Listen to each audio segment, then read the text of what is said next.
ఒకరోజు ఒక పెద్ద మనిషి రోడ్డు మీద నడుస్తూ వెళ్తున్నాడు. రోడ్డు పక్కన అతనికి ఒక బంగారు ఉంగరం కనిపించింది. ఆయన దానిని ఎత్తుకుని తన చేతిలో వేసుకున్నాడు. ఆ ఉంగరం సాధారణం కాదు. దానిలో మాయశక్తి ఉంది. ఎవరైతే ఆ ఉంగరం చేతిలో వేసుకుంటారో వారు ఏది కోరుకుంటే అది నిజమవుతుంది. ఆ పెద్ద మనిషి ఆశ్చర్యపోయి ప్రయత్నించాడు. నా దగ్గర చాలా డబ్బు రావాలి అని అనగానే తక్షణమే బంగారు నాణేలు, నగలు, ఇళ్ళు అతని ముందు వచ్చాయి. రోజులు గడిచే కొద్దీ అతను ఆ ఉంగరం సహాయంతో గొప్ప కోటీశ్వరుడు అయ్యాడు.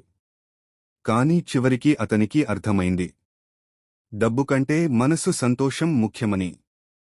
అప్పుడు నుంచి అతను ఆ ఉంగరం శక్తిని ఇతరులకు సహాయం చేయడానికి ఉపయోగించాడు. కాని ఆయన బాధపడుతున్నది ఎందుకు తెలుసు? మీరు ఇంకా లైక్ చేసి సబ్స్క్రైబ్ చేయలేదు అని.